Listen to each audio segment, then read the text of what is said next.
avant de passer à la partie déconstruction.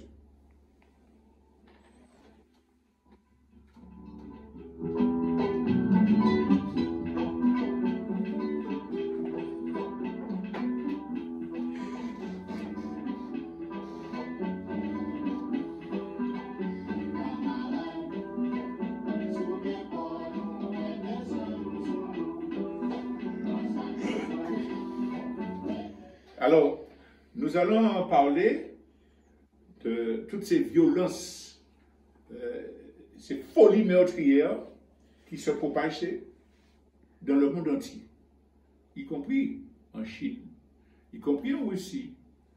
On voit des bonhommes entrer avec des couteaux et puis assassiner des enfants dans une maternelle. Alors, ne parlons même pas des États-Unis. Tous les jours, je dis bien, tous les jours, il y a des déséquilibrés qui rentrent avec un fusil dans une banque où ils travaillaient, dans un lycée qu'ils fréquentaient, dans un supermarché, puis qui tuent des gens. Mais ça, c'est le spectaculaire dont on parle dans les actualités. Mais il y a également, on en parle aussi dans l'actualité, sous forme de faits divers incroyables, des jeunes qui se tuent. Pas seulement les jeunes. Des pères de famille qui assassinent leurs femmes, leurs enfants, avant de se suicider. Les féminicides, le meurtre de femmes qui explosent. Alors, cela a toujours existé.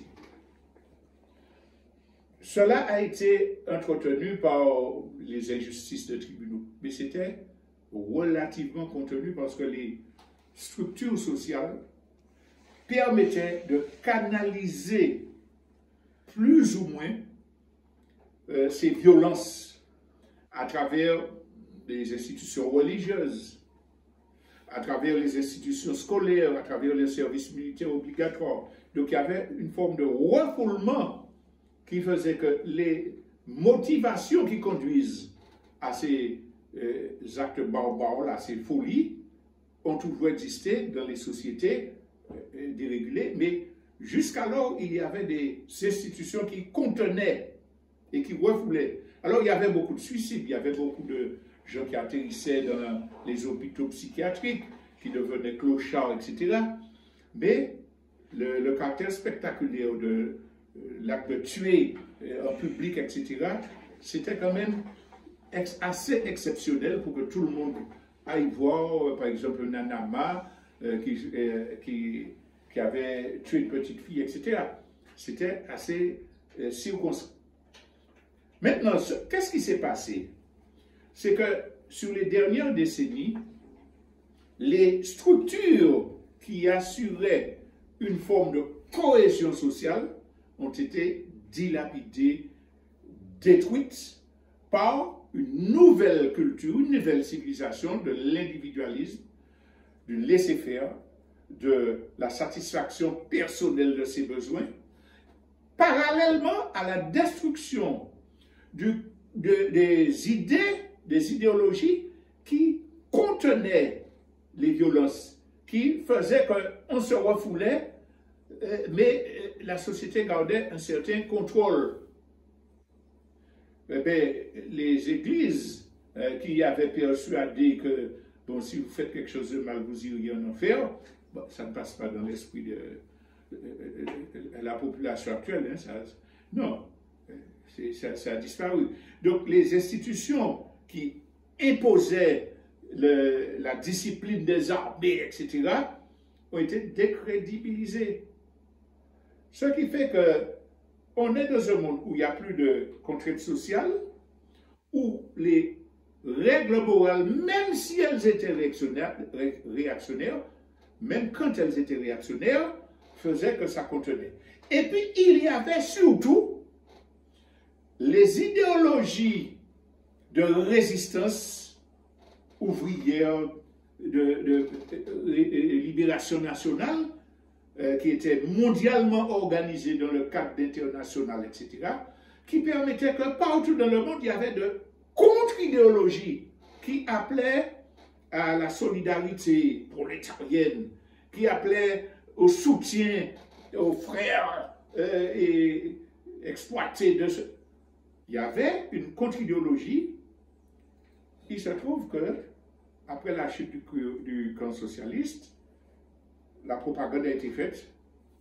Les idéologies, ça ne compte pas. Il ne faut pas faire de politique. Donc, c'est cela le tissu social dans lequel nous sommes aujourd'hui. Et souvent, je rappelle que la culture de violence est propagée dans l'esprit des enfants dès l'âge de 2-3 ans à travers des jeux vidéo, à travers des dessins animés.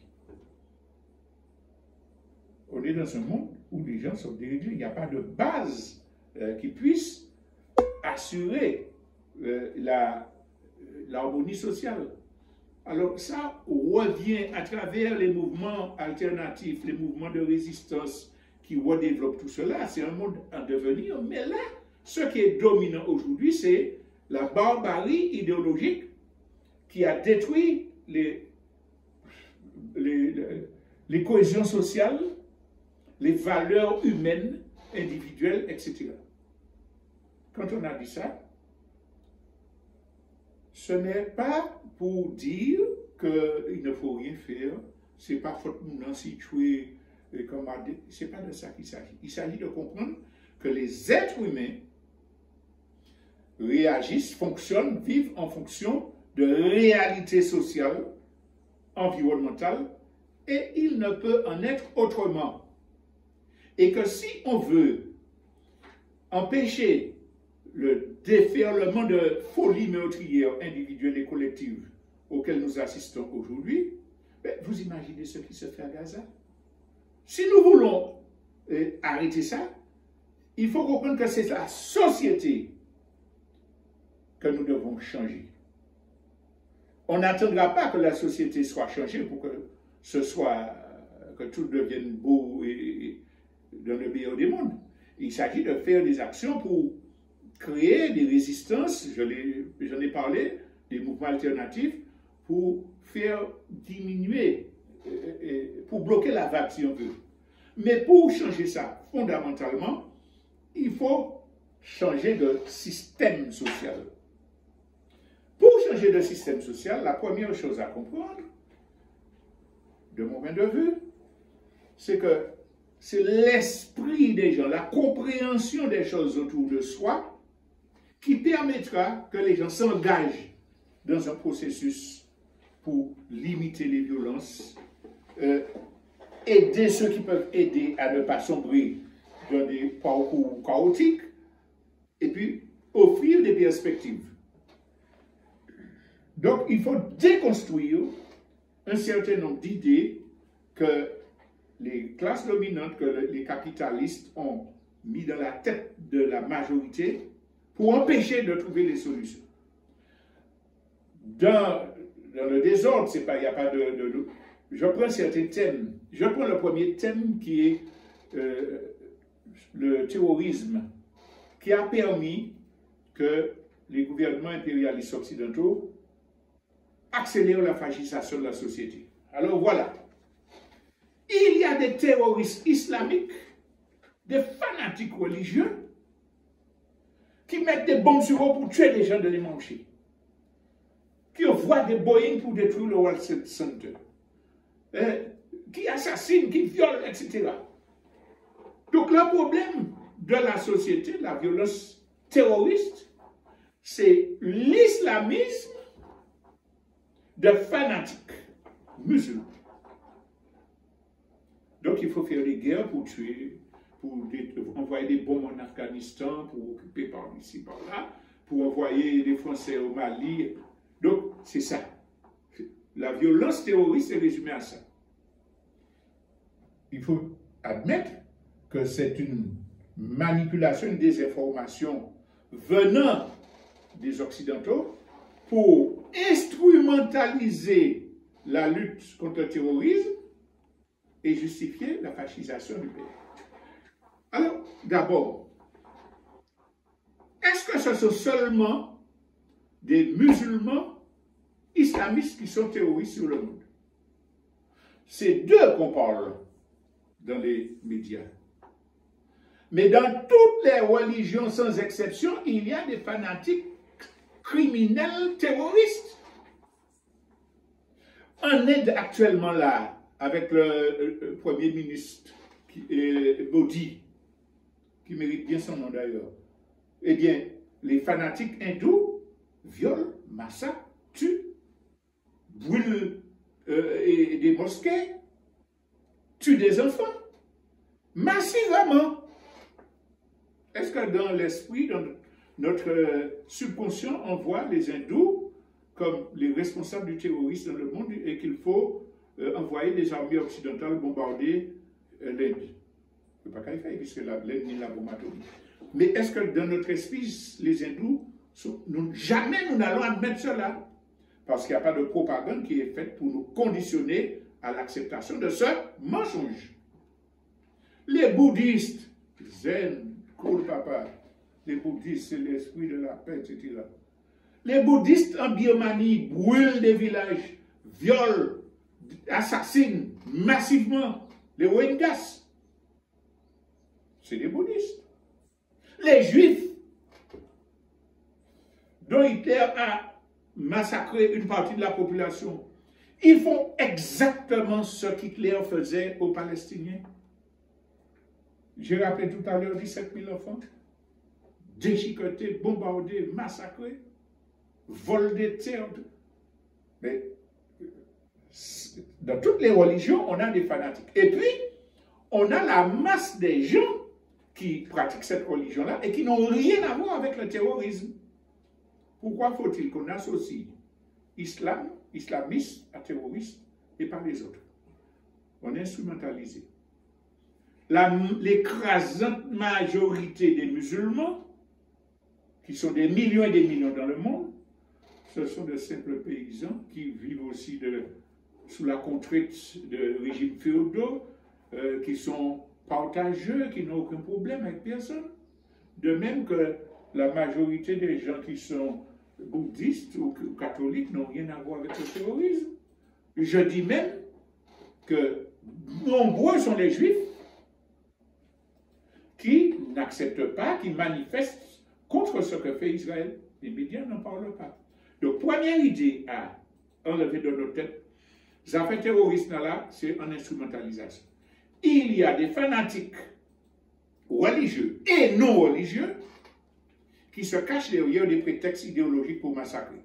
Donc, il faut lutter contre ces violences-là sur la base de la compréhension de leur projet idéologique. C'était le terrorisme, c'est ce qui a justifié qu'on commence à fanatiser. Mais il y a une deuxième étape, c'est que on a commencé à associer tout crime qui se fait à dire est-ce qu'il est terroriste ou pas? Est-ce qu'il est lié à l'islam ou pas? On ne va pas dire est-ce qu'il est lié au bouddhisme, au judaïsme, au christianisme, etc. Remarquez le Norvégien là, qui a massacré les terroristes, là, on n'est pas resté longtemps à dire que on n'a pas parlé tellement de terroristes christianistes ou chrétiens. Quand il y a un nouvel attentat, on ne va pas dire est-ce que c'est lié au terrorisme chrétien? Non. Là, est-ce que c'est lié au terrorisme? Donc on va enquêter. Alors tous les actes de violence, d'assassinat au couteau qui se font dans le monde, la première chose qu'on va donner aux informations, c'est on fait une enquête pour savoir s'il est lié aux intégristes musulmans. Toujours pour continuer la manipulation. Mais les gens qui commettent ces assassinats, et d'ailleurs vous voyez que souvent on arrive à dire c'était un déséquilibré mental. L'homme qui prend un couteau pour aller assassiner, il est fou, il est débiellé, il exprime une violence. Pourquoi choisit-il cette méthode-là? C'est précisément à cause des médias occidentaux qui font le buzz sur un acte d'assassinat au couteau et en parlant, est-ce que c'est lié au terrorisme? Un malade mental qui a besoin de reconnaissance, qu'est-ce qu'il va faire pour obtenir cette reconnaissance? Il va prendre le modèle, la voie qui lui est présentée comme antisociale, il sera sûr de passer à la télé. Donc, les principaux responsables de la multiplication des agressions au couteau sont les médias impérialistes occidentaux qui font le buzz et qui associent cela à une logique politique terroriste. Parce que ça donne une couverture au malade mental pour sortir de l'aspect folie et pour se donner une justification inconsciemment ou consciemment sur l'acte qu'il va faire. Ça va le dédouaner. Les gens qui ont fait de la psychologie peuvent, les psychiatres, mieux que moi, peuvent et devraient expliquer cela pour que les médias arrêtent de jouer ce jeu dangereux. Alors, on privilégie des actes comme ça, on fait le buzz avec, et tous les malades mentaux, ils sont nombreux, vont emprunter le même chemin. Le comportement des hommes est influencé par la culture globale qui leur est proposée. Si on montre aux gens que quand on a des chaînes en or, on a un fusil, on fait bah, bah, bah, on se secoue le croupion, et puis on passe à la télé, etc. Eh bien, un jeune qui n'a pas de perspective, parfois un moins jeune aussi, qui malgré son diplôme est au chômage, pour se donner l'illusion de puissance et d'exister, il va rentrer dans ce modèle-là. Il va imiter les comportements pour que chacun comprenne ça. Tous les enfants qui allaient voir les westerns à l'époque, quand ils jouaient, qu'est-ce qu'ils faisaient? Pan, pan, pan! On était, le cowboy en général, on tuait les malheureux indiens. Mais cela, ça s'applique à tous les comportements humains, et y compris aux formes de violence qui seront utilisées, enfin développées par des malades mentaux. Mais ce qu'il nous faut comprendre, c'est que la société est déréglée, parce que les gens n'ont pas accès à un épanouissement, à la culture, au bonheur. Ils sont tracassés par des impôts injustes, par des saisies abusives. Ils sont méprisés. Et quand ils vont devant la loi, la justice colonialiste et capitaliste écrase les petits pour favoriser les grands. Les grands capitalistes vous jettent à la rue sans indemnité. Ils sont protégés par la loi. Donc, il y a vraiment une forme de mal-être profond qui déséquilibre les gens. Alors, les gens à qui on parle de dérèglement psychique, psychologique, ils réagissent en disant « Non, mais pas fou !» Ils prennent ça comme une insulte, comme si on considère qu'ils sont pires. Non, il ne faut pas voir ça comme ça. Je me souviens que quand on avait des enfants difficiles à l'école, on conseillait aux parents d'aller voir un psychologue qui pourrait l'aider à régler ses problèmes. Peut-être que ça change un petit peu maintenant, mais au départ, aucun parent ne voulait. Il dit, je ne suis même pas fou. Ça veut dire que c'est les fous qui se font traiter. On a diabolisé la question des troubles mentaux de façon à ce que les gens aient peur. Mais il nous faut comprendre que nos réactions mentales, quand elles sont déréglées, eh bien, elles le sont exactement comme tous nos autres organes peuvent être déréglés. Si j'ai trop mangé, mal mangé, un virus m'a attaqué, je ne vais pas dire, bon, ben, pas fou, je vais me faire soigner. Pareil, si j'ai un dérèglement qui m'empêchait d'être bien dans ma tête, ça commence à changer, et je dis, bon, ben, il faut que j'accepte l'idée que ça ne va pas. Si je suis dépressif, il y a des raisons. Si je suis nerveux, il y a des raisons. Et je peux soigner cela. J'ai intérêt à me soigner. Donc, je dois prendre conscience que le dérèglement psychique, il est général. Qui, auditeur, auditrice, moi, toi, vous, peut dire, je n'ai pas de problème, je suis bien, je vis bien, je n'ai pas de stress, je n'ai pas de violence, etc. Tout le monde est pris par cette société de folie. Maintenant, il y a des gens qui ont la chance d'avoir une éducation qui leur a donné des repères, d'avoir des fréquentations qui leur permettent de faire, de contrebalancer, et puis qui sont dans une organisation caritative, politique, qui leur permet de résister. Mais ce n'est pas le cas de la majorité. Et c'est pour ça que le dérèglement conduit à disjoncter. Alors, disjoncter, ce n'est pas seulement prendre un couteau pour aller attaquer les gens. Disjoncter, c'est tout simplement, quand je suis avec mes frères et sœurs, que je suis toujours coquin avec eux. Ce n'est pas parce que je n'aime pas mes frères et sœurs, ce n'est pas parce que je suis méchant. Je suis en train de disjoncter parce que les rapports sociaux ont été détruits. Alors, ces gens-là, et j'ai des exemples qui m'entourent, passent son temps à se médire, à se juguer, tout ça, à nuire aux relations fraternelles qui, au départ, faisaient les forces des familles, sans se rendre compte que c'est une forme de dérèglement accrue par les conséquences de ce fameux syndrome de Lynch dont je parle assez souvent, à savoir que nous suivons les séquelles de notre soumission à l'esclavage, de notre soumission au colonialisme, de notre soumission à un pouvoir colonial qui privilégie les Blancs parce qu'ils sont Blancs, qui envoie des dirigeants Blancs commander à nos enfants qui ont 4 fois plus de diplômes qu'eux, des gens d'armes qui nous méprisent. Tout ça entretient un dérèglement que nous allons, pour dire globalement, appeler syndrome de Lynch, avec autodénigrement et propension à la division systématique et au dénigrement des autres.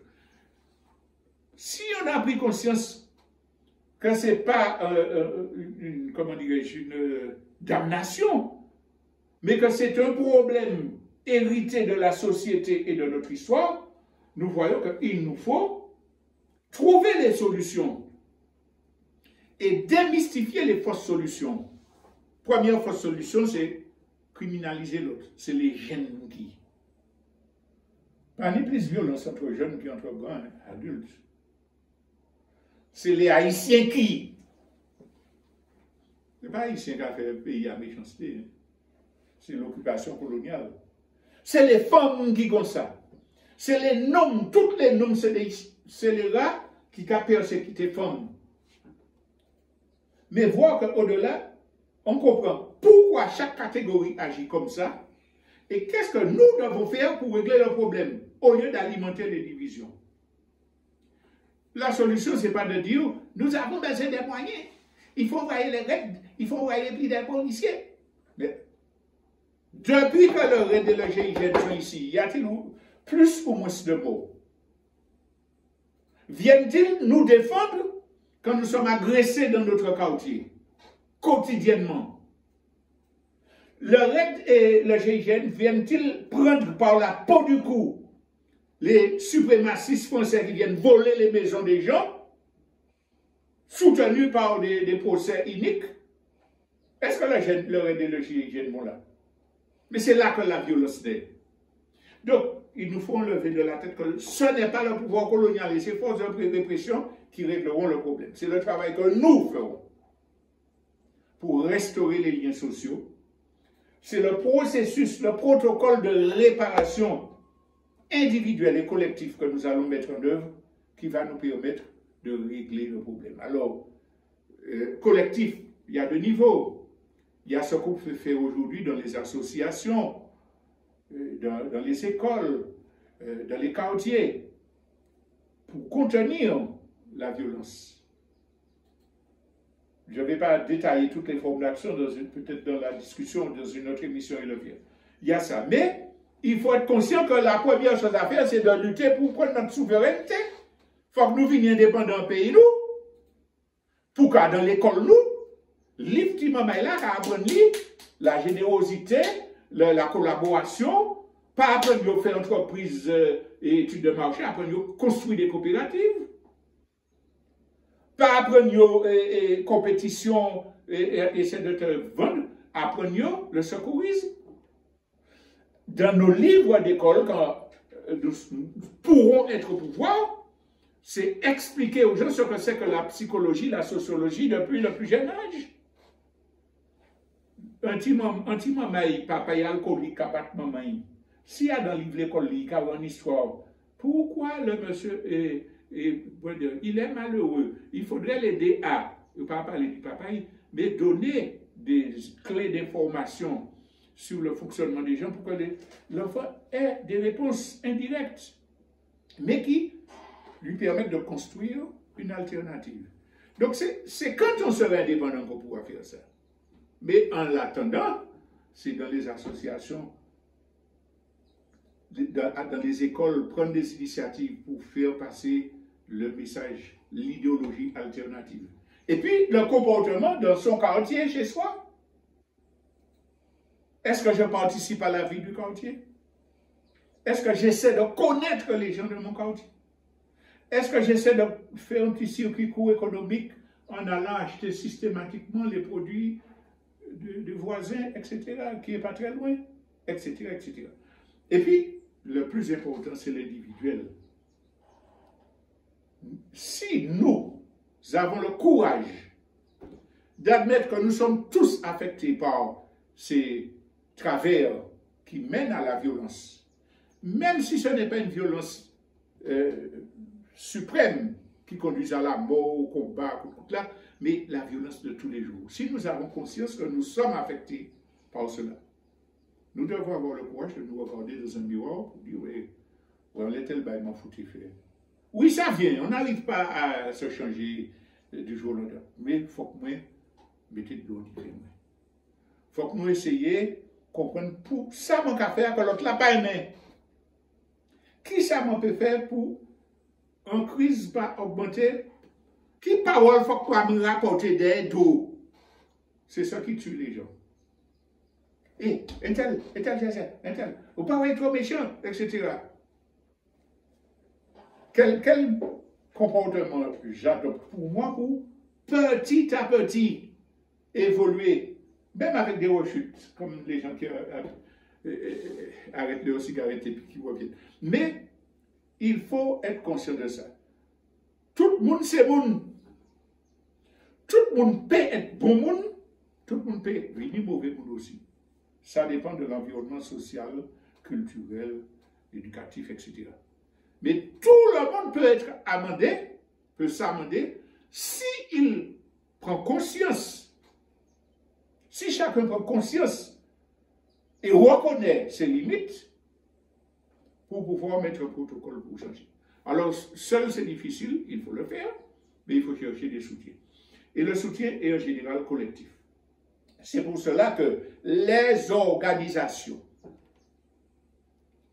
qu'elles soient politiques, qu'elles soient caritatives, quelles qu'elles soient, qui ont ce projet-là de ressouder les tissus sociaux, le tissu social, de réhumaniser la société, de renforcer notre cohésion, l'amour entre les gens, pour que nous soyons assez forts pour nous débarrasser du système et en particulier du pouvoir colonial, mais elles doivent dire, bon, voilà ce qu'il faut faire.